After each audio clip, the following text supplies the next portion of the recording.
Bismillahirrahmanirrahim. Assalamu alaikum dear students. Today my lecture is on partial fraction. सबसे पहले हमारे पास definition है equation की।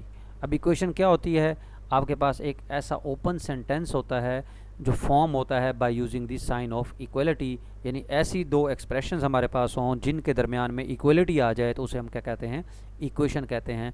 For example 2x minus 6 is equal to 0 या x square minus 7x plus 10 is equal to 0, या उन्होंने उसको factor की फॉर्म में लिख दिया है, तो ये भी इक्वेशन है, ये भी इक्वेशन है। इसमें इक्वलिटी भी आ गई है, इसमें भी इक्वलिटी आ गई है, तो ये दोनों इक्वेशंस हैं। अब इक्वेशंस के हमारे पास पार्शियल फ्रैक्शंस के अंदर दो टाइप्स होती हैं। एक आपके पास होती है कंडीशनल इक्वेशन, एक होती है आइडेंटिटी। अब कंडीशनल इक्वेशन क्या होती है? Conditional equation is satisfied for some particular value और वैल्यू ऑफ द वेरिएबल। ये ना आपके पास ऐसी इक्वेशन जिसके अंदर कोई x की ख़ास वैल्यू के लिए वो इक्वेशन जो है वो सेटिस्फाइड हो जाए तो उसको कहते हैं कंडीशनल इक्वेशन।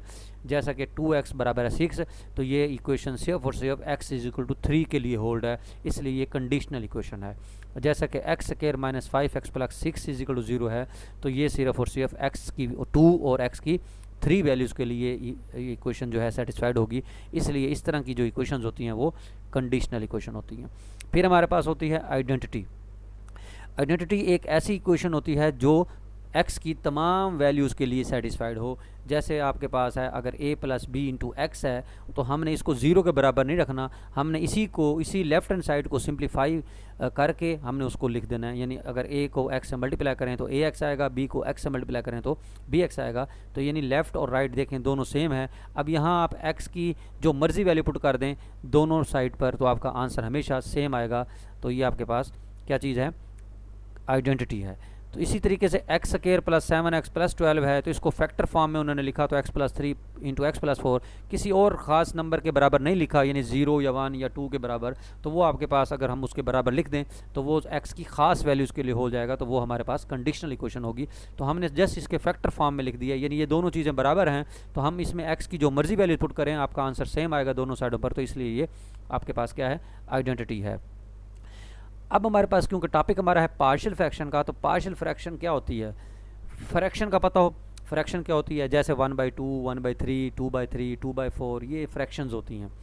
और पार्शियल फ्रैक्शन क्या होती है कि आपके पास एक फ्रैक्शन को हम दो या दो से ज़्यादा सिंपलेस्ट फ्रैक्शन की फॉर्म में अगर हम लिख दें तो वो उसकी पार्शियल फ्रैक्शन हो जाती है। तो to express a single rational fraction, यानी किसी भी सिंगल रैशनल फ्रैक्शन को लिखें हम एज ए सम ऑफ 2 और मोर देन 2 रैशनल फ्रैक्शन, यानी दो या दो से ज़्यादा रैशनल फ्रैक्शन की फॉर्म में अगर हम उसको लिख सकते हैं किसी भी सिंगल रैशनल फ्रैक्शन को, तो उसे हम क्या कहते हैं? Partial fraction.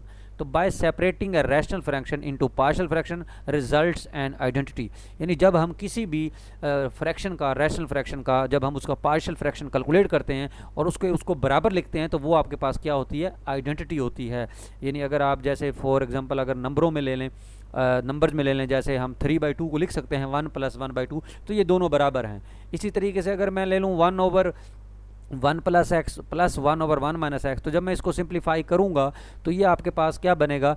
1/1 x - 1 और 1/x - 1, तो ये आपके पास 2x/x² - 1 बनेगा। तो यानी ये वो उसकी पार्शियल फ्रैक्शन होगी, यानी 1/1 + x और 1/1 - x जो है उनको अगर ऐड करके तो जो आपका आंसर आ रहा है तो उसका ये दोनों टर्म्स क्या होंगी? पार्शियल फ्रैक्शन होगी, इसलिए ये आइडेंटिटी कहलाती हैं। तो define the fraction, rational fraction. वो कह रहे हैं दी कोशेंट nx/dx, इसमें dx जो है नॉन ज़ीरो होगा, तो इसको हम क्या कहते हैं? रैशनल फ्रैक्शन कहते हैं। यानी जो बटा में फंक्शंस लिखे होते हैं, जैसे मिसाल के तौर पर ये 2/x + 5 हो गया, x + 1/x² - 7 हो गया, x² - 7/x + 4 हो गया, तो ये क्या चीज़ें हैं? ये आपके पास रैशनल फ्रैक्शंस हैं। और ये ऊपर nx और नीचे dx, ये दोनों पोलिनोमियल्स फंक्शन होते हैं। क्या होते हैं? पोलिनोमियल्स होते हैं, और ऐसे पोलिनोमियल्स होते हैं जिनमें कोई कॉमन फैक्टर नहीं आता। फिर हमारे पास होते हैं रैशनल फ्रैक्शन की दो टाइप्स होती हैं, एक होती है प्रॉपर रैशनल फ्रैक्शन और दूसरी होती है इम्प्रॉपर रैशनल फ्रैक्शन। जैसे नंबर्स में होता है आपके पास एक फ्रैक्शन, रैशनल फ्रैक्शन जो होता है वो प्रॉपर फ्रैक्शन होती है, एक इम्प्रॉपर फ्रैक्शन होती है। अब प्रॉपर फ्रैक्शन ऐसी फ्रैक्शन होती है जिसमें आपके पास जो अपर पोलिनोमियल है। अपर पोलिनोमियल का मतलब है जैसे हमने ऊपर पोलिनोमियल लिया N x over D x, तो जो एन आपका न्यूमरेटर है और जो एन डिनोमिनेटर होता है जो बटा में होता है, तो जो ऊपर वाला फंक्शन है उसकी जो डिग्री होगी वो नीचे वाले फंक्शन की डिग्री से छोटी होगी। Fraction in which degree of upper polynomial numerator is less than degree of lower polynomial denominator is called proper rational fraction. मिसाल के तौर पर जैसे 2 ओवर एक्स प्लस 5 हो गया, या x plus 1 over x square minus 7 हो गया। देखें इस फंक्शन की डिग्री 1 है, इसकी 2 है, इधर इसकी डिग्री 0 है क्योंकि एक्स ही नहीं है, और इसकी डिग्री 1 है, तो ये आपके पास प्रॉपर फ्रैक्शंस हैं। इसी तरीके से इम्प्रॉपर फ्रैक्शन आ जाती है। इम्प्रॉपर फ्रैक्शन क्या होगी? ऐसी फ्रैक्शन जिसमें अपर पोलिनोमियल की डिग्री जो होगी वो लोअर पोलिनोमियल की डिग्री के बराबर होगी या ज़्यादा होगी, यानी ऊपर वाले फंक्शन की जो डिग्री होगी वो नीचे वाले पोलिनोमियल्स की डिग्री से ज़्यादा होगी या बराबर होगी। तो इस तरह की फ्रैक्शंस को हम क्या कहते हैं? इम्प्रॉपर रैशनल फ्रैक्शन कहते हैं। जैसे आ गया x square plus 1 over x square minus 7, देखें यहाँ डिग्री सेम है तो ये इम्प्रॉपर है। जैसे आ गया एक्स की 3 जमा 8 और एक्स की 2 जमा 2x, अब ऊपर वाले फंक्शन की डिग्री ज़्यादा है, नीचे वाले की कम है, ऊपर 3 है नीचे 2 है, तो ये भी इम्प्रॉपर फ्रैक्शंस हैं।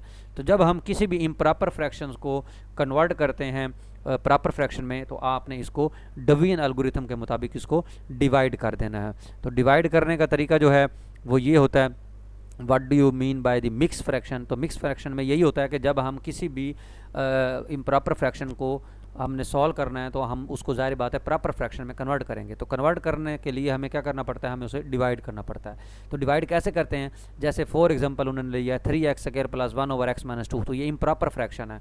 तो इसको प्रॉपर में कैसे कन्वर्ट करेंगे? हमने इसको डिवाइड किया, ये पहले 3x पे जाएगा, 3x स्क्वायर माइनस 6x, फिर दोनों को सब्ट्रैक्ट किया, ये 6x प्लस 1 आ गया, फिर ये x है तो प्लस 6 पे जाएगा, तो 6x माइनस 12 13 बचेगा, तो ये रिमाइंडर आ गया। ये आपका डिवाइज़र है, ये कोशेंट है, ये डिवाइडेंड है। तो जब हम डिवाइडेंड को जब डिवाइज़र पर डिवाइड करते हैं तो सबसे पहले लिखते हैं कोशेंट 3x प्लस 6, फिर प्लस रिमाइंडर ओवर डिवाइज़र, तो प्लस 13 ओवर x माइनस 2। तो इसको हम कहते हैं मिक्स फ्रैक्शन। यानी इसमें आपके पास जब हमने इम्प्रॉपर फ्रैक्शन को कन्वर्ट कर दिया, यानी sum of polynomial and proper fraction is known as mixed form, यानी जिसके अंदर आपके पास इम्प्रॉपर फ्रैक्शन आ जाए तो हम उसको डिवाइड करके प्रॉपर फ्रैक्शन में यानी मिक्स फॉर्म में कन्वर्ट करते हैं। तो ये 3x प्लस 6 आपका पोलिनोमियल है, और ये आपका प्रॉपर फ्रैक्शन है, और ये आपका इम्प्रॉपर फ्रैक्शन है।